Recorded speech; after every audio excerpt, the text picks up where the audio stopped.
नमस्कार, मैं आपके साथ कहकशा और आप देख रहे हैं the public report. Amit Shah जो लगातार अपने जवाबों से भाग रहे हैं, सवालों से भाग रहे हैं और सदन में नजर नहीं आ रहे हैं, वहीं अब वो राहुल गांधी के बुलाने पर सदन में पहुंच गए हैं। जी हां, राहुल गांधी जिनके बारे में कभी अमित शाह और भारतीय जनता पार्टी के नेता ऐसा पूछा करते थे कि कौन राहुल गांधी, अब राहुल गांधी की हुंकार ऐसी भरी है कि वो राहुल गांधी के बुलाने पर आखिरकार सदन में पहुंच गए हैं। जी हां, आज 13 अगस्त के दिन सदन जब आखिरी सत्र चल रहा है, उस दिन अमित शाह और प्रधानमंत्री नरेंद्र मोदी दोनों जो है वो सदन में मौजूद नजर आए हैं। वीडियोस निकलकर सामने आए हैं जिसमें दोनों नेता सदन में मौजूद नजर आ रहे हैं। लेकिन आपको बता दें कि ये दोनों नेता सदन में आए तो जरूर हैं, लेकिन कैसे अपनी खिल्ली उड़ाकर वापस चले गए हैं। जी हां, अब तक जो अमित शाह चुप्पी साधे बैठे थे, उन्होंने कल यानी कि 12 अगस्त को अपनी चुप्पी तोड़ी और मीडिया के सामने आकर ये बात कही थी कि मैं चर्चा के लिए तैयार हूं। नीट परीक्षा पर, नीट परीक्षार्थियों पर जिस तरीके से बर्बरता हुई थी, लाठीचार्ज हुआ था, हर मुद्दे पर यानी कि विपक्ष जो भी सवाल उठा रहा है, हर उस सवाल का जवाब देने के लिए मैं तैयार हूं। यानी 3 बजे तक मैं जो है सदन में मौजूद भी रहूंगा। ये बयान जो है अमित शाह ने मीडिया के सामने दिया था। जी हां, खुद उन्होंने ये बात कही थी कि अब मैं जो है आज दोपहर 3 बजे से कल दोपहर 3 बजे तक, यानी कि आज 13 अगस्त की दोपहर 3 बजे तक अमित शाह सदन में मौजूद रहेंगे। तो जो भी चर्चा है वो कर ली जाएगी, जो भी विपक्ष सवाल पूछना चाहता है वो पूछ लेगा। हर सवाल का जवाब जो है वो अमित शाह देने के लिए तैयार हो गए थे।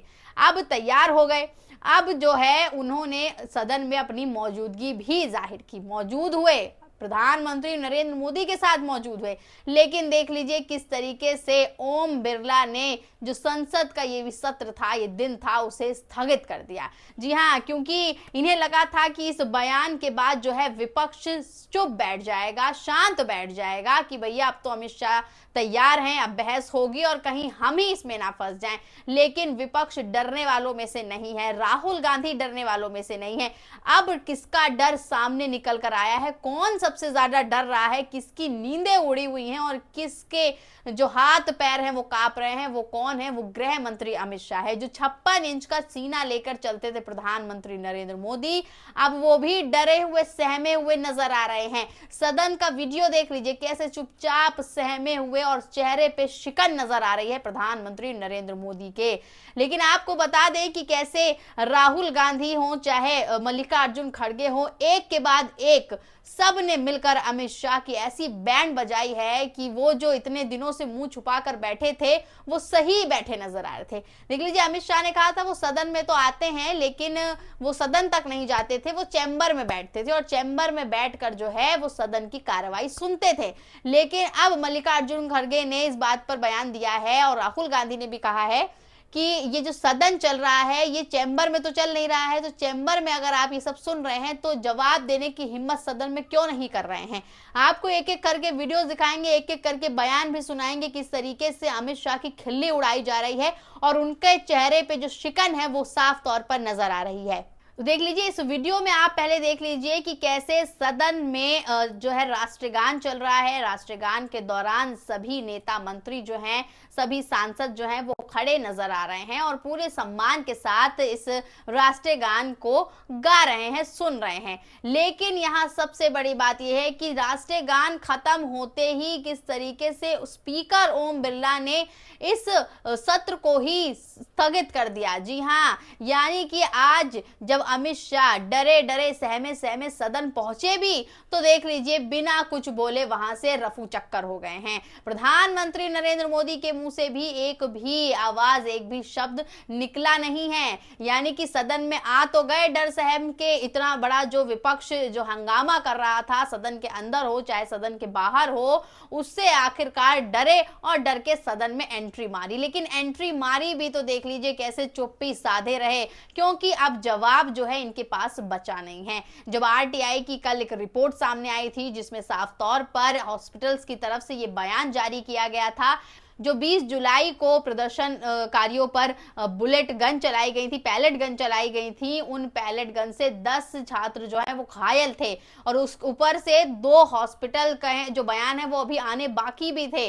तो इस सबूत के बाद ये साफ हो गया था कि पैलेट गन का इस्तेमाल किया गया था, छात्रों पर हमलेबाजी हुई थी, छात्र घायल भी हुए हैं।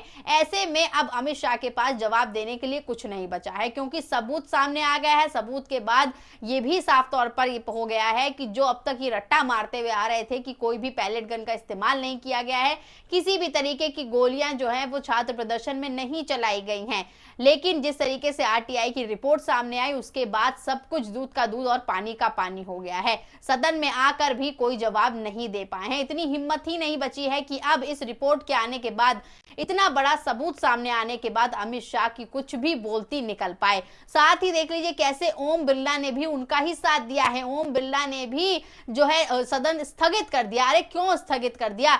बिना कुछ बहस हुए, बिना किसी बात के, बिना किसी हंगामे के इमरजेंसी बोलकर इस सदन के सत्र को स्थगित कर दिया गया। ऊपर से देख लीजिए कैसे यही भारतीय जनता पार्टी के एक नेता जो हैं किरण रिजिजू, उन्होंने आके मीडिया के सामने अपना कैसे रोना रोया है और विपक्ष पर ही हमलेबाजी की है।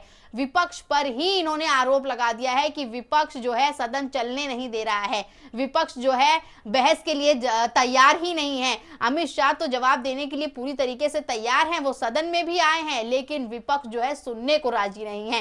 देख लीजिए कितनी ज्यादा बेशर्मी की हरकतें जो हैं ये टीवी चैनल्स पे बैठ के अपनी बात जो है किरण रिजिजू कर रहे हैं। इन्हें अमित शाह ने, प्रधानमंत्री नरेंद्र मोदी ने आगे किया है और ये इतनी तुच्ची बात करने के लिए इन्हें इस मीडिया के सामने इन्हें बैठाया गया है। अब देख लीजिए कैसे राहुल गांधी और मल्लिकार्जुन खड़गे से लेकर प्रियंका गांधी ने खिल्ली उड़ा दी है, प्रधानमंत्री नरेंद्र मोदी की भी और अमित शाह की भी। वही अमित शाह जो चाणक्य नीति के लिए मशहूर थे, चाणक्य नीति के साथ सरकार चलाते थे और हर किसी को अपने नीचे दबाने की कोशिश करते थे।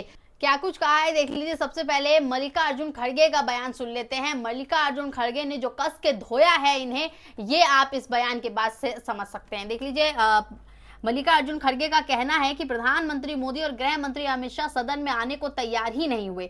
गृह मंत्री कह रहे हैं कि मैं अंदर था, मैं सुन रहा था, तो क्या आप वहां अपने कमरे में बैठकर सुनने के लिए आते हैं? उन्हें सदन में आकर हमारी बात सुननी चाहिए थी। दरअसल ये लोग लोकतंत्र को खत्म करना चाहते हैं और सांसदों का मनोबल गिराना चाहते हैं। इस सरकार को लगता है कि संसद उनके सामने कुछ भी नहीं है, वही सब कुछ है, लेकिन देश की जनता इस सरकार का अहंकार तोड़ेगी।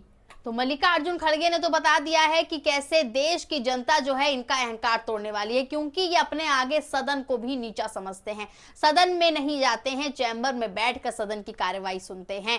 तो ये इससे साबित हो रहा है कि कैसे जो है इन्हें किसी भी चीज का सम्मान नहीं है। वहीं प्रियंका गांधी ने देख लीजिए कैसे बड़ा आरोप लगा दिया है कि ओम बिरला ने कैसे राष्ट्रगान खत्म होने के बाद ही जो है सदन का सत्र जो है वो स्थगित कर दिया। प्रियंका गांधी का कहना है कि आज प्रधानमंत्री और गृह मंत्री सिर्फ वंदे मातरम गाने के लिए आए, पूरा सेशन ऐसे ही चला गया, पूरे सेशन में ना प्रधानमंत्री आए ना गृह मंत्री आए, ऐसे में संसद और भारतीय लोकतंत्र कैसे चलेगा? वहीं मल्लिकार्जुन खड़गे ने कहा है कि संसद 19 दिन चली और गृह मंत्री अमित शाह के पास कम से कम 20 से 26 दिन थे, फिर भी उन्होंने इस बारे में नहीं सोचा। अमित शाह का बयान सिर्फ जनता में अपनी छवि बनाने के लिए है कि मैं जवाब देने को तैयार हूं। वे कब तैयार हुए हैं? जब उनका एजेंडा पूरा हो गया। सरकार ने 19 दिन बर्बाद कर दिया और अब वे सदन का समय बढ़ाने की मांग कर रहे हैं। ये शर्म की बात है। तो देख लीजिए कैसे खिल्ली उड़ाई जा रही है और कैसे जो इनका डर है वो साफ तौर पर नजर आ रहा है कि पहले तो पूरे जो 19 दिन चले हैं, 20 दिन सदन का सत्र चला है, उसमें तो ये दिखाई नहीं दिए। अब जब इतनी जद्दोजहद के बाद सदन में आए तो कैसे पूरा षड्यंत्र रचा गया और इस सेशन को स्थगित करा दिया गया। देख लीजिए पवन खेड़ा भी सदन के बाहर जो है नारे लगाते हुए नजर आ रहे हैं। उनका कहना है कि 56 इंच का बंदर कब आएगा संसद के अंदर। तो ये 56 इंच का जो ये इस शब्द का इस्तेमाल कर रहे हैं, ये प्रधानमंत्री नरेंद्र मोदी के लिए कर रहे हैं, क्योंकि प्रधानमंत्री नरेंद्र मोदी भी अब तक चुप्पी साधे बैठे हुए हैं। तो लगातार जो है एक के बाद एक जो है अपने जाल में ही फंसते हुए प्रधानमंत्री नरेंद्र मोदी और अमित शाह नजर आ रहे हैं। लेकिन अब देखना है कि कब आखिरकार इनकी चुप्पी टूटती है, क्योंकि चुप्पी टूटने का अब कोई आसार तो नजर नहीं आ रहा है, क्योंकि एक के बाद एक सबूत जो है वो सामने आ चुके हैं। अब इस खबर से ये तो साफ तौर पर मालूम हो रहा है कि प्रधानमंत्री नरेंद्र मोदी और अमित शाह की जो कुर्सी है वो खतरे में पड़ गई है और इसे अब बचाने के लिए उन्हें बहुत ज्यादा ही मेहनत करनी पड़ेगी। क्यों? तो इस वीडियो से आप समझ सकते हैं, इस खबर से आप समझ सकते हैं कि कैसे अब अमित शाह और प्रधानमंत्री नरेंद्र मोदी की कुर्सी जो है वो खतरे में पड़ गई है और इसे बचाना भी बेहद मुश्किल नजर आ रहा है। सारे सबूत जो है अमित शाह के खिलाफ नजर आ रहे हैं और इसके लिए विपक्ष भी पूरी तरीके से डटा हुआ है।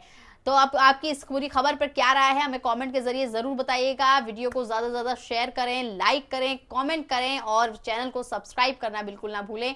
मिलते हैं अगली वीडियो में, तब तक के लिए धन्यवाद।